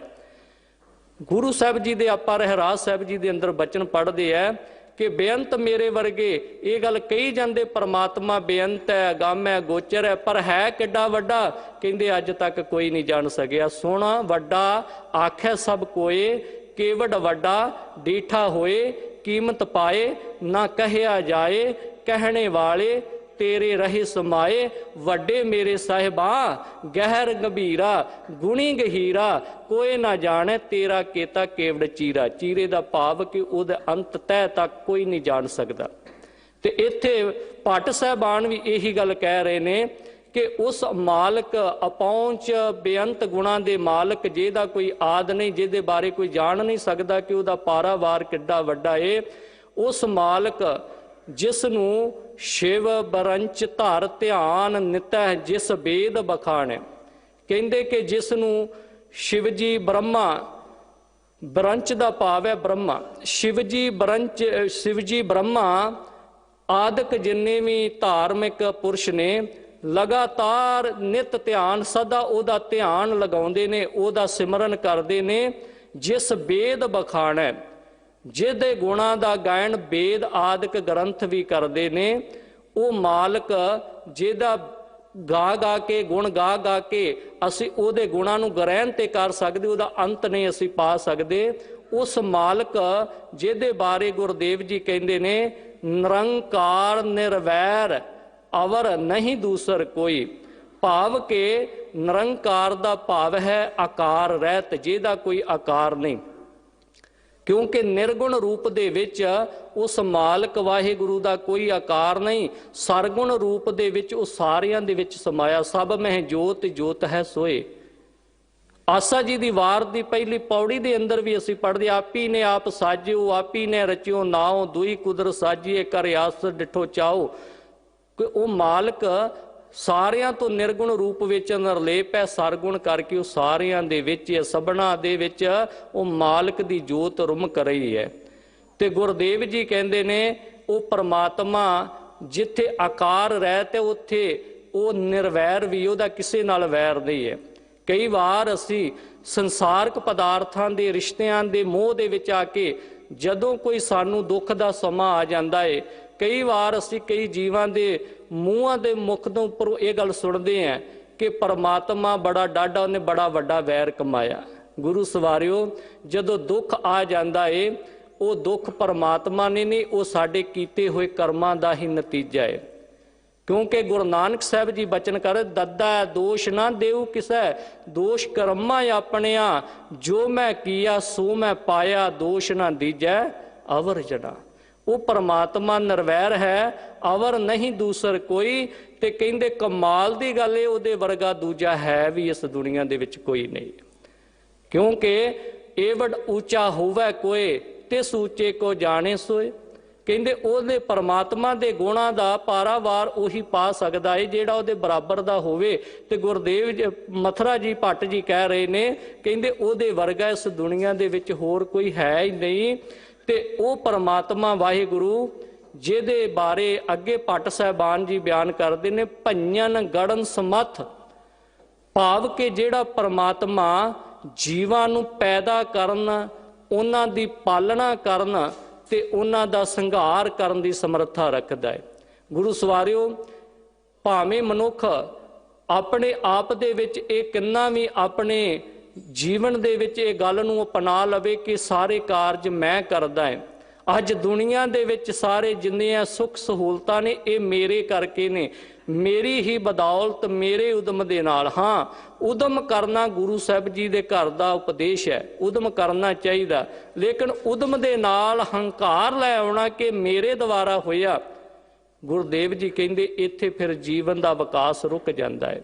ਕਿਉਂਕਿ ਅਸਲੀ ਰੂਪ ਵਿੱਚ ਜਦੋਂ ਪਰਮਾਤਮਾ ਦੇ ਗੁਣਾਂ ਦੀ ਕੋਈ ਸਾਂਝ ਕਰਦਾ ਏ, ਉਹ ਫਿਰ ਇਹ ਗੱਲ ਨੂੰ ਜਾਣ ਲੈਂਦਾ ਏ ਕਿ ਇਸ ਦੁਨੀਆ ਨੂੰ ਪੈਦਾ ਕਰਨ ਵਾਲਾ ਵੀ, ਭਾਵੇਂ ਇਸ ਦੁਨੀਆ ਵਿੱਚ ਬੜਾ ਕਿਹਾ ਗਿਆ ਏ, ਕਈਆਂ ਦੀਆਂ ਵੱਖ-ਵੱਖ ਜ਼ਿੰਮੇਵਾਰੀਆਂ ਦੱਸੀਆਂ ਗਈਆਂ ਕਿ ਫਲਾਣਾ ਪੈਦਾ ਕਰਦਾ ਏ, ਫਲਾਣਾ ਰਿਜ਼ਕ ਦਿੰਦਾ, ਫਲਾਣਾ ਸੰਘਾਰ ਕਰਦਾ ਹੈ, ਲੇਕਿਨ ਗੁਰੂ ਨਾਨਕ ਸਾਹਿਬ ਜੀ ਦਾ ਘਰ ਇਹ ਗੱਲ ਕਹਿੰਦਾ ਏ ਕਿ ਉਹ ਮਾਲਕ ਹੀ ਸਾਰਿਆਂ ਨੂੰ ਪੈਦਾ ਕਰਦਾ। ਹੁਕਮੀ ਹੋਵਣ ਆਕਾਰ, ਹੁਕਮ ਨਾ ਕਹਿਆ ਜਾਈ, ਹੁਕਮੀ ਹੋਵਣ ਜੀ ਹੁਕਮ ਮਿਲੇ ਵਡਿਆਈ, ਹੁਕਮੀ ਉੱਤਮ ਨੀਚ, ਹੁਕਮ ਲਿਖ ਦੁੱਖ ਸੁਖ ਪਾਈਏ। ਉਸ ਪਰਮਾਤਮਾ ਦੇ ਹੁਕਮ ਦੇ ਅੰਦਰ ਹੀ ਸਾਰਾ ਕੁਝ ਚੱਲਦਾ ਏ। ਤੇ ਗੁਰਦੇਵ ਜੀ ਕਹਿੰਦੇ ਨੇ, ਗੁਰੂ ਗ੍ਰੰਥ ਸਾਹਿਬ ਜੀ ਜਦੋਂ ਆਪਾਂ ਬਚਨ ਪੜ੍ਹਦੇ ਆ ਨਾ, ਕਹਿੰਦੇ ਉਹ ਮਾਲਕ ਦੀ ਕਿਰਪਾ ਹੋਵੇ ਤੇ ਉਹ ਕਹਿੰਦੇ ਕਿ ਜੇ ਕੋਈ ਰੋਂਦਾ ਜਾਂਦਾ ਏ ਉਹਨੂੰ ਹਸਾ ਵੀ ਦਿੰਦਾ ਏ, ਉਹਦੇ ਜੀਵਨ ਵਿੱਚ ਇਹੋ ਜਿਹੀਆਂ ਬਖਸ਼ਿਸ਼ਾਂ ਪੈਦਾ ਕਰ ਦਿੰਦਾ ਏ। ਜਦੋਂ ਭਗਤ ਕਬੀਰ ਜੀ ਦੇ ਬਚਨ ਪੜ੍ਹਦੇ, ਕਹਿੰਦੇ ਉਹ ਮਾਲਕ ਦੀ ਏਡੀ ਵਡਿਆਈ ਕਿ ਕੋਈ ਹੱਸਦਾ ਜਾਂਦਾ ਹੋਵੇ, ਅਗਲੇ ਪਲਾਂ ਦੇ ਵਿੱਚ ਮਿਲਦਾ ਤੇ ਰੋਂਦਾ ਆਉਂਦਾ ਏ। ਪੁੱਛਦੇ ਕੀ? ਕਹਿੰਦੇ ਹੁਣੇ ਖੁਸ਼ ਜਾ ਰਿਹਾ ਸੀ ਲੇਕਿਨ ਆ ਭਾਣਾ ਵਾਪਰ ਗਿਆ। ਕਹਿੰਦੇ ਕੋਈ ਰੋਂਦਾ ਹੋਇਆ ਮਿਲਦਾ ਏ, ਥੋੜੇ ਸਮੇਂ ਵਿੱਚ ਖੁਸ਼ੀ ਦੇ ਵਿੱਚ ਉਹ ਖੀਵਾ ਹੁੰਦਾ ਏ, ਕਿਉਂਕਿ ਪਰਮਾਤਮਾ ਦੇ ਰੰਗ ਹੈ। ਕੋਈ ਵਸਦਾ ਏ, ਚੰਗਾ ਭਲਾ ਵਸਦਾ ਪਿਆ ਏ, ਇੱਕ ਖਿਣ ਦੇ ਵਿੱਚ ਉਹਦਾ ਉਜਾੜਾ ਹੋ ਜਾਂਦਾ ਤੇ ਕਿਤੇ ਉਜੜੇ ਹੋਏ ਨੂੰ ਵੀ ਇਹੋ ਜਿਹੀ ਬਖਸ਼ਿਸ਼ ਮਿਲ ਜਾਂਦੀ ਕਿ ਉਹ ਗੁਣਾਂ ਦਾ ਮਾਲਕ ਬਣ ਜਾਂਦਾ ਹੈ। ਇਹ ਮਾਲਕ ਦੇ ਰੰਗ ਨੇ ਕਿ ਉਹ ਨਦੀਆਂ ਨਾਲਿਆਂ ਦਰਿਆਵਾਂ ਦੇ ਵਿੱਚ ਪਾਣੀ ਦੇ ਵਹਾਅ ਵੀ ਵਗਾ ਸਕਦਾ ਏ, ਸਮੁੰਦਰਾਂ ਦੇ ਵਿੱਚ ਵਹਾਅ ਵੀ ਵਗਾ ਸਕਦਾ ਏ ਤੇ ਸਮੁੰਦਰਾਂ ਵਿੱਚ ਥਲ ਵੀ ਪੈਦਾ ਕਰ ਸਕਦਾ ਏ। ਭਖਾਰੀ ਨੂੰ ਰਾਜ ਵੀ ਦੇ ਦਿੰਦਾ ਏ ਤੇ ਰਾਜੇ ਨੂੰ ਭਖਾਰੀ ਵੀ ਬਣਾ ਸਕਦਾ। ਭਗਤ ਕਬੀਰ ਜੀ ਦੇ ਆਪਾਂ ਜਦੋਂ ਬਚਨ ਪੜ੍ਹਦੇ, ਹਸਤੋ ਜਾਏ ਸੋ ਰੋਵਤ ਆਵੈ, ਰੋਵਤ ਜਾਏ ਸੋ ਹਸੈ, ਬਸਤੋ ਹੋਏ ਹੋਏ ਸੋ ਬਸੈ, ਭਾਵ ਕੇ ਬਸਤੋ ਹੋਏ ਹੋਏ ਸੋ ਊਜਰ, ਊਜਰ ਹੋਏ ਸੋ ਬਸੈ, ਜਲ ਤੇ ਥਲ ਕਰ ਥਲ ਤੇ ਕੂਵਾ, ਕੂਪ ਤੇ ਮੇਰ ਕਰਾਵੈ। ਕਹਿੰਦੇ ਕਿ ਕਿਤੇ ਉਹ ਥਲ ਜਿਹੜੇ ਨੇ ਉਹਨਾਂ ਵਿੱਚ ਪਾਣੀ ਦੇ ਵਹਾਅ ਪੈਦਾ ਕਰ ਦਿੰਦਾ ਏ ਤੇ ਕਿਤੇ ਥਲਾਂ ਦੇ ਵਿੱਚੋਂ ਜਿੱਥੇ ਪਾਣੀ ਦੇ ਵਹਾਅ ਹੁੰਦੇ ਉੱਥੇ ਪਾਣੀਆਂ ਵਿੱਚ ਥਲ ਪੈਦਾ ਕੀਤੇ ਜਾਂਦੇ ਨੇ ਉਸ ਮਾਲਕ ਦੇ। ਫਿਰ ਇਸ ਤੋਂ ਅੱਗੇ ਗੁਰੂ ਨਾਨਕ ਸਾਹਿਬ ਜੀ ਦੀ ਹੋਰ ਜਦੋਂ ਆਪਾਂ ਬਖਸ਼ਿਸ਼ ਵੇਖਦੇ ਆ, ਉਹ ਵੀ ਸਾਨੂੰ ਉਪਦੇਸ਼ ਦੇ ਕੇ ਨਵਾਜਦੇ ਨੇ ਕਿ ਜਿਹੜੇ ਮਾਸ ਖਾਣ ਵਾਲੇ ਜਾਨਵਰ ਨੇ, ਉਹ ਪਰਮਾਤਮਾ ਦੀ ਕਿਤੇ ਨਜ਼ਰ ਪੱਠੀ ਹੋ ਜਾਵੇ ਉਹਨਾਂ ਨੂੰ ਘਾਹ ਖਾਣ ਤੇ ਮਜਬੂਰ ਕਰ ਦਿੱਤਾ ਜਾਂਦਾ ਹੈ। ਤੇ ਜਿਹੜੇ ਜੀਵ ਇਸ ਦੁਨੀਆ ਵਿੱਚ ਨਚੀਜ਼ ਸਮਝਦੇ ਨੇ ਉਹਨਾਂ ਨੂੰ ਤਖਤਾਂ ਤੇ ਰਾਜ ਦੇ ਕੇ ਨਵਾਜਿਆ ਜਾਂਦਾ ਹੈ। ਸ਼ੀਹਾਂ ਬਾਜਾਂ ਚਰਗਾਂ ਕੁਹੀਆਂ ਇਹਨਾਂ ਖਵਾਲੇ ਘਾਹ, ਘਾਹ ਖਾਣ ਤੇ ਨਾ ਮਾਸ ਖਵਾਲੇ ਇਹ ਚਲਾਏ ਰਾਹ, ਨਦੀਆਂ ਵਿੱਚ ਟਿੱਬੇ ਦਿਖਾਲੇ ਥਲੀ ਕਰੇ ਅਸਗਾਹ, ਕੀੜਾ ਪਾਤ ਥਾਪ ਦੇ ਪਾਤਸ਼ਾਹੀ ਲਸ਼ਕਰ ਕਰੇ ਸਵਾਹ। ਉਹ ਮਾਲਕ ਦੇ ਰੰਗ ਨੇ। ਤੇ ਗੁਰਦੇਵ ਜੀ ਇਸ ਕਰਕੇ ਕਹਿੰਦੇ ਨੇ, ਜਦੋਂ ਗੁਰੂ ਗ੍ਰੰਥ ਸਾਹਿਬ ਜੀ ਦੇ ਆਪਾਂ ਬਚਨ ਪੜ੍ਹਦੇ ਆ, ਕਹਿੰਦੇ ਹੰਕਾਰ ਬੰਦੇ ਨਹੀਂ ਕਰਨਾ। ਭਗਤ ਕਬੀਰ ਜੀ ਦੇ ਜਦੋਂ ਬਚਨ ਪੜ੍ਹਦੇ ਆ, ਆਪਾਂ ਸਲੋਕਾਂ ਦੇ ਅੰਦਰ ਪੜ੍ਹ ਕੇ ਉਹਦੀ ਵਿਚਾਰ ਵੀ ਕਰਕੇ ਗਏ ਪਿਛਲੇ ਸਮੇਂ ਦੇ ਅੰਦਰ। ਭਗਤ ਕਬੀਰ ਜੀ ਕਹਿੰਦੇ ਜੇ ਉਸ ਮਾਲਕ ਦੇ ਨਾਲ ਨੇੜਤਾ ਰੱਖਣੀ ਹੈ ਤੇ ਫਿਰ ਮਾਲਕ ਦੇ ਗੁਣਾਂ ਨੂੰ ਧਾਰਨ ਕਰਨਾ ਪਵੇਗਾ ਤੇ ਉਸ ਸਾਰੇ ਪਸਾਰੇ ਦਾ ਮਾਲਕ ਜੋ ਦਿਸਦਾ ਅਣਦਿਸਦਾ ਏ, ਉਹਦਾ ਮਾਲਕ ਪਰਮਾਤਮਾ ਨੂੰ ਮੰਨਣਾ ਪਵੇਗਾ।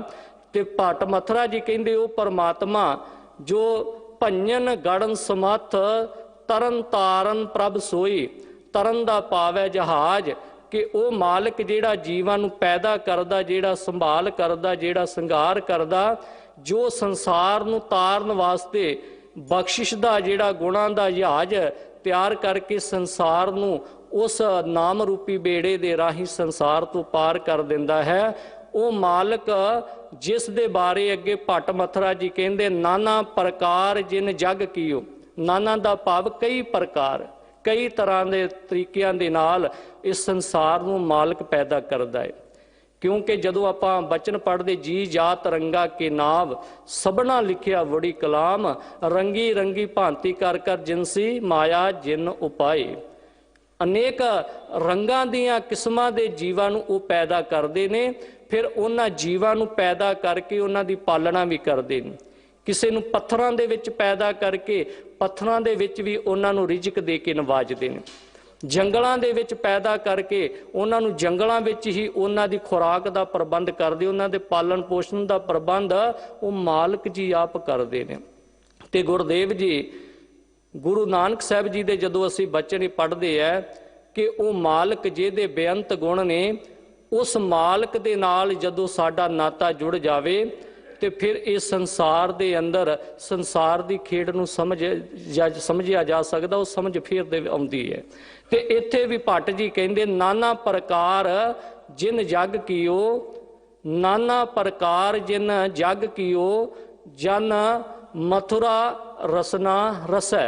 कहंदे ओ मालक जिन्ने अनेक तरीकिਆਂ नाल संसार नूं पैदा कीता है, ते जिस मालक अकाल पुरख वाहिगुरू जी दा दास मथुरा भी नाम सिमरन करदा, उस दे सिमरन दी दात नूं जीवन दे विच धारण करदा है। कहंदे ओ बेअंत गुणां दा मालक जिहड़ा अपहुंच है, जिहदे बेअंत गुण ने, जिहदा कोई आद नहीं, पाप जान सकदा, जिहड़ा सदा निर्वैर है, जिहड़ा आकार रहत है, जिहड़ा संसार नूं पैदा करन पालन ते शृंगार करन वाला है, वो मालक दियां बख्शिशां बारे आखिरी पंक्ति विच दसदे ने। कहंदे ओ मालक श्री सतनाम करता पुरख गुर रामदास चित है बसै। कहंदे ओ मालक जिहदियां वडियाइयां दा आपां गैन कीता है ना, कहंदे ओ श्री सतनाम करता पुरख, ओ मालक वाहिगुरू जी गुरु रामदास महाराज जी दे हिरदे विच निवास करदे ने। ते गुरु सवारियो ये निवास एवें नहीं हो गया, क्योंकि ये निवास उदों हुंदा है, उदों जीवां दे विच दूसरे जीव नूं दिखदा है जदों वेखण वाला भी उस मालक दे दर ते परवान होवे, ते जिहदे अंदरों ये निवास वेखिया जांदा है ना, वो मालक वाहिगुरू भी जिहड़ा जिस दे जीव दे अंदर पैदा हुंदा, वो जीव भी उस मालक दे दर ते परवान होवे। ते हुण गुरु रामदास महाराज जियां दी जिन्हां दी गल हो रही है, जदों उन्हां दे जीवन दे विच आपां देखीए कुछ बाणी दे प्रमाण लैके ते कुछ जीवन दे विचों, गुरु सवारियो गुरु रामदास महाराज जी जिन्हां दे परथाए कहंदे श्री सतनाम करता पुरख गुर रामदास चित है बसै। कि वो गुरु रामदास महाराज जियां दे जदों जीवन नूं पढ़दे है ते अपना ध्यान लैके चलीए लाहौर दी धरती ते 1534 ईस्वी नूं जदों गुरु रामदास महाराज जियां दा जन्म हुंदा है, कुछ जिंदगी दे जे साल जिहड़े उत्थे बतीत हुंदे ने ते माता दी चढ़ाई कर जांदे ने। फिर उस तो बाद च परवरिश जिहड़ी है वो सारी पिता दे उपर आके पैंदी है। ते जदों पिता जी संभाल करते ने, नाल कार विहार दे विच जिंदगी बतीत करते ने, तां कुछ ही सालां दे होर अजे उम्र बतीत हुंदी है, 7 कुछ साल दा समा हुंदा है। ते एक दिन पिता जी दा साया भी भाई जेठा जी गुरु रामदास महाराज जियां दे जीवन तो उठ जाता है। ते हुण वेखीए जिस बच्चे दे 7 साल की उम्र दे विच माता पिता दोनों का ही साया उठ जाए, परछावां उठ जाए, चढ़ाई कर जान, तो फिर दुनिया उसनूं एक नाम देंदी, वो नाम है यतीम, कि ये बच्चा यतीम हो गया। तो जिथे नाम यतीम देंदी है उत्थे उस बच्चे नूं जिंदगी जीउण वास्ते उहदे अगे रस्ते भी 2 ही छड्डदी है, जां तो वह बच्चा भीख मंगनी शुरू कर दवे, जां फिर वो बच्चा चोरियां करनियां शुरू कर दवे। पर सदके जाइए भाई जेठा जी गुरु रामदास महाराज जी दे जिन्हां दोनों ही रस्तियां नूं छड्ड के गुरु नानक साहब जी का रस्ता तैयार किया, किरत करो, किरत नूं अपनाया, ते 7 साल की उम्र विच उन्हां ने घुंगणियां वेचण की किरत की। गुरु सवारियो ये जदों समा दुनिया दे विच चंगा होवे ना, उदों सारे ही साडे अपने बन जांदे ने, ते जदों दुनिया दे विच कोई मुसीबत पै जावे फिर अपने भी पराए हो जाते हैं। आपां उपदेश गुरु साहब जी का पढ़ते ना, जाको मुश्किल अत बनै ढोई कोई ना दे, लागू होए दुश्मना साक पे भज खले, सबो भजे आसरा चुकै सब सराओ। जदों वो मालक वाहिगुरू की रहमत हो जावे तो फिर दिन मुड़ आउंदे नहीं, तो संसार ते किनारा कर जाता है।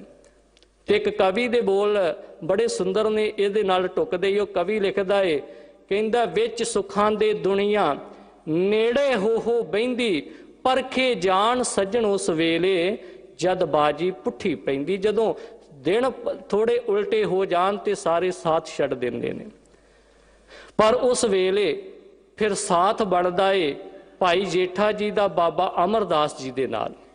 जदों बाबा अमरदास जी गुरु रामदास महाराज जियां दे रूप दे विच संसार दा उद्धार करते ने, उदों भाई जेठा जी भी फिर गुरु रामदास जी महाराज बन तो पहला गुरु अमरदास महाराज जियां दी शरण दे विच जांदे ने। उत्थे रह के निता प्रति जिथे घुंगणियां दी कार भी करते ने, उत्थे कार दे नाल सेवा भी करते ने। जीवन के निर्वाह वास्ते कारज भी काम भी करते हैं, ते अपने परलोक सवारन दे वास्ते, संसार सवारन दे वास्ते गुरु साहब जी के चरणों में सेवा भी करते हैं। ते सेवा भी इन्ने तत्पर हो के जो गुरु रामदास जी दे बन के उन्हें लिखा ना कि जो हमारी बिद होती मेरे सतगुरा साबिद तुम हर जान हो आपे। वाकया ही वो गुरु की रहमत वरती, गुरु दे दर दा पात्र अपने आप को भाई जेठा जी ने बनाया लगातार। तो मैं ये भी बेनती करा, असी तो किते थोड़ा समा भी सेवा कर लीए, साडे पैर जमीन ते नहीं लगते, कोई सानू कह दवे कि बड़ी सेवा करदा है। थोड़ी जी सेवा नाल ही असी अपने अंदर बड़ा वड्डा हंकार दा जखीरा इकट्ठा कर लैंदे हैं। पर भाई जेठा जी गुरु रामदास जी के जीवन विचों जदों पढ़ते हैं ना, तो दिन रात उस सेवा दे विच लगे रहिंदे ने।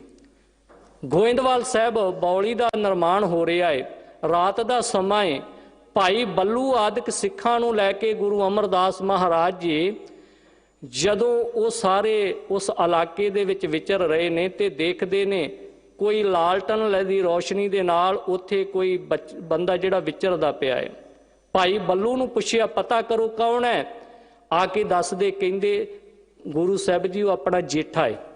बुलाया गया, जेठिया अद्धी रात का समा है, इस वेले कहंदे हाथ जोड़ के कहंदे गुरु महाराज जदों बौली की सेवा करने वास्ते संगत आउंदी है ना, बाल्टे टोकरियां कईयां आदਿਕ बिन्नू आदਿਕ जदों वरतदे ने शाम नूं उत्थे ही छड्ड के चले जांदे ने। आपां भी इदां ही करदे हैं, चाहे धुआई की सेवा होवे, चाहे लंगर दे विच होवे, चाहे कार सेवा होवे, जिथों असीं वस्तु लैने उत्थे टकाउण दी हिम्मत नहीं रखते, जिथे दिल करदा छड्ड के तुर जाने।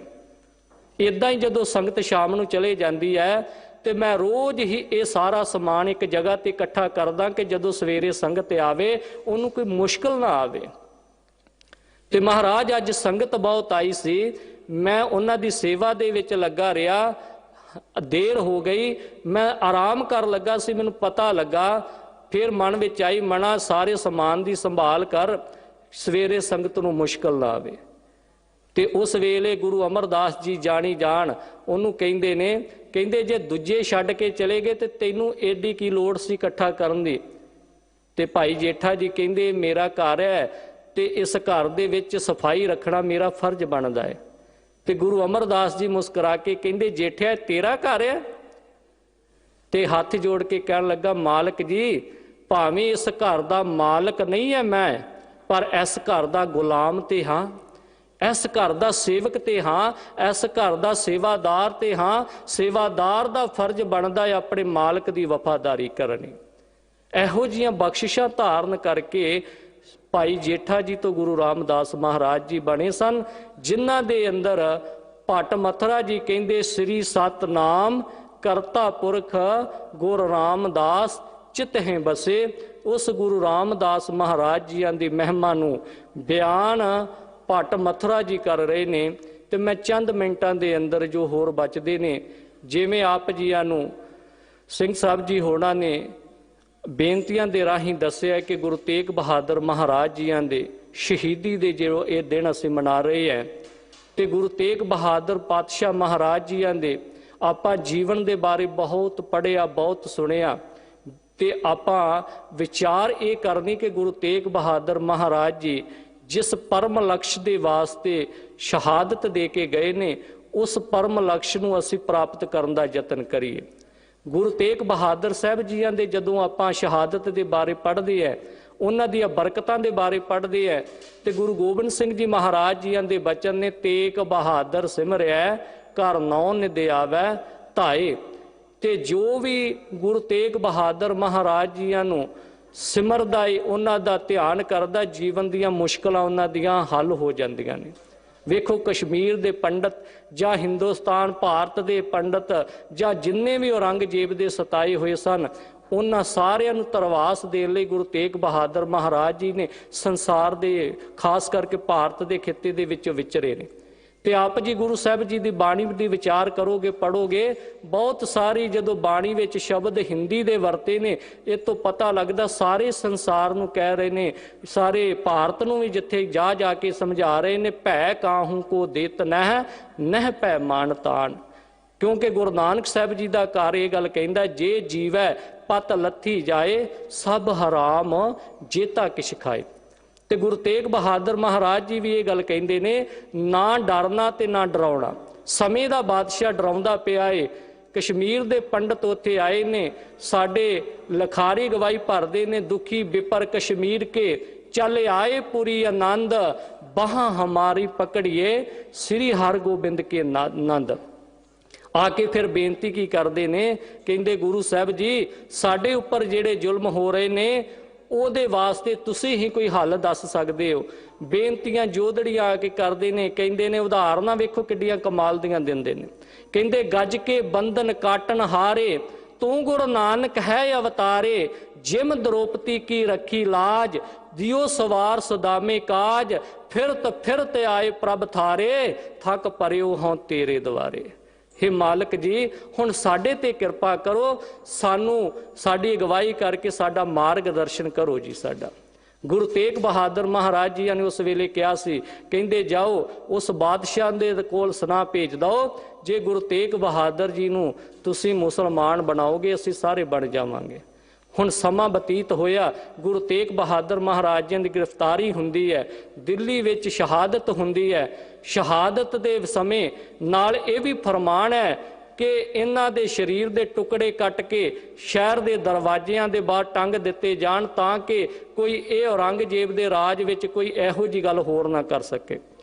तां उस समय फिर जदों गुरु साहब जी दे दुलारे बाबा जैता जी, भाई लखी शाह जी आदਿਕ सिखा ने उस वेले गुरु साहब जी दे शरीर की संभाल की। जिवें भाई लखी शाह जी बाबा जैता जी शरीर नूं लैके तन नूं लैके जांदे ने गुरु साहब जी दे, ते उस तरह ही फिर सारा जिहड़ा कारज हुंदा है।